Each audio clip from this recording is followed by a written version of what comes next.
Hello everyone. Good evening. It's Word Wednesday, and today we have Matthew chapter 18, which says, At that time the disciples came to Jesus saying, Who then is the greatest in the kingdom of heaven?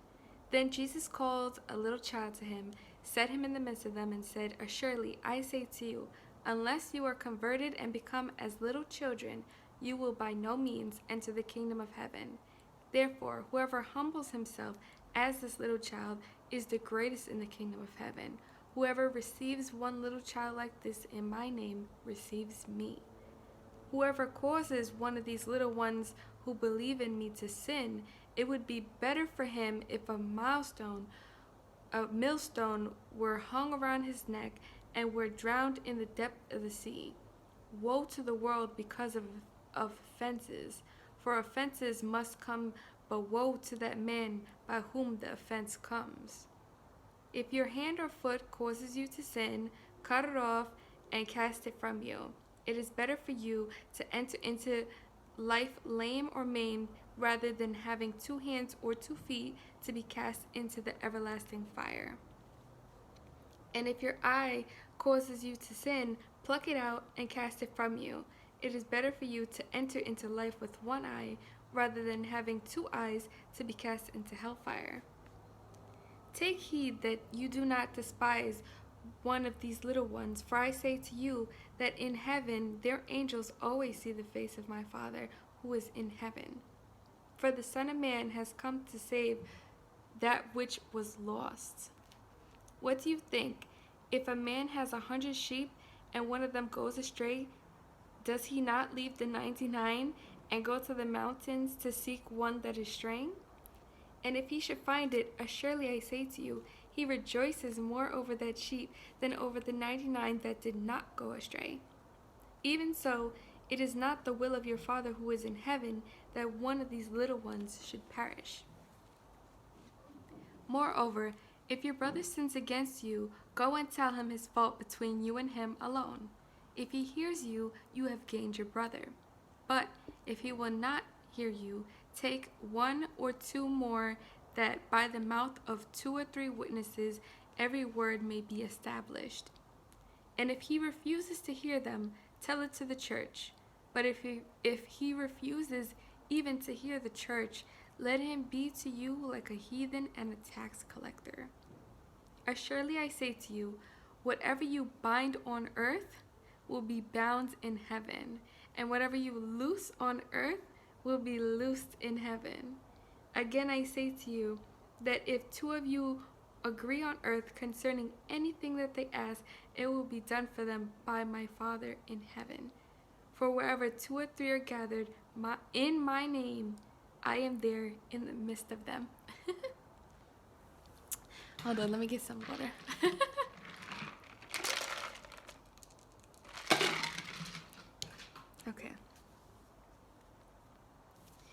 Okay. Then Peter came to him and said, Lord, how often shall my brother sin against me and I forgive him? Up to 7 times? Jesus said to him, I do not say to you up to 7 times, but up to 70 times 7. Therefore, the kingdom of heaven is like a certain king who wanted to settle accounts with his servants. And when he had begun to settle accounts, one was brought to him who owed him 10,000 talents. But as he was not able to pay, his master commanded that he be sold, with his wife and children and all that he had, and the payment be made. The servant therefore fell before him, saying, Master, have patience with me, and I will pay you all. Then the master of the servant, who was moved with compassion, released him and forgave him the debt. But that servant went out and found one of his fellow servants who owed him 100 denarii, and laid hands on him and took him by the throat, saying, Pay me what you owe me. So his fellow servant fell at his feet and begged him, saying, Have patience with me, and I will pay you all. And he would not, but went and threw him into prison till he should pay the debt. So his fellow servants saw what had been done. They were very grieved, and came and told their master all that had been done. Then his master, after he had called him, said to him, You wicked servant, I forgave you all the debt because you begged me. Should you not have also have had compassion on your fellow servant, just as I had pity on you?" And his master was angry and delivered him to the torturers until he should pay all that was due to him. So my heavenly Father also will do to each of you from his heart. So my heavenly Father will also do to you if each of you from his heart does not forgive his brother his trespasses. Woo. Okay. That was a lot. Okay. So we're going to go back to the beginning. Jesus says that children are the greatest in the kingdom of heaven. He says, whoever receives them receives him. Okay, we are to have childlike faith and belief and childlike obedience. You know, children, they obey their parents for the most part. Anyway, nowadays, we're not going to get into that. But children, they obey their parents and they do as they say, right? And they have that loving heart and compassion, that their mind is not twisted from all the evil wickedness of the world yet, so they are able to be kind and loving towards one another and forgiving. They forget things like that, and they're back to, oh, we're friends again. So anyways, anyone who causes them to sin, oof, it'll be better that a millstone were hung around his neck and he were drowned. Ooh, that's how bad it is when someone causes a child to sin against God. Oh my goodness. The word, right? It says it's like a double-edged sword. It cuts you. So certain things is not going to feel good when you hear it, but the word is living and true, and we are to obey every word of the Bible. And then also the lost sheep. The Lord leaves the 99 for the one that goes astray, just like we spoke about like a few months ago. It's so beautiful. So thankful because he loves us that much. Now,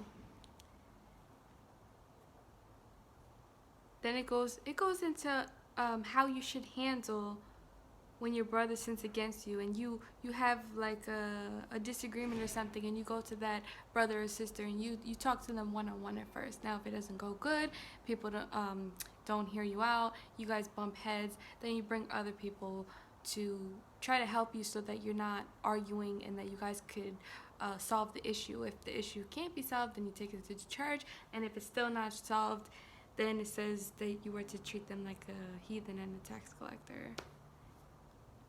It's not my words, this is the word of the Bible, okay? Now, the unforgiving servant. The Lord said, I do not say that you forgive them for 7 times, but 70 times 7. So it's not literally 70 times 7, that's how many times you forgive somebody, okay? This is saying to forgive them over and over and over again, because as the parable was saying, the Lord forgives us, or everything we do. Right? Over and over again, time and time again, the Lord has compassion on us and he forgives us. So we are also to do to our fellow brother, sister, our neighbor, or whoever it is, we are to have compassion and forgive them, because also in Matthew chapter 6, verse 15, it says, if you do not forgive others who trespass against you, then the Heavenly Father won't forgive you for your trespasses, okay? Now, of course, I didn't read it word for word, but that's basically what it says. You can go look it up yourself and get word for word. But, yeah, so I pray that you guys would read this on your own time, because I know it's a lot, and you have to really dive in and hear what Jesus was saying, because these are read. I mean, even if it's not read, but Jesus was saying this, okay? Come and hear out these parables of how he put it to help people to understand what he is saying, right? I pray that this message has blessed you, and if you have anything else that I didn't say that you would like to add, please let us know in the comment. If you have a testimony out of here, please let us know in the comments. We would love to hear it. Iron sharpens iron. How about your fellow brothers and sisters? I pray you all have a blessed and wonderful night, and I love you all.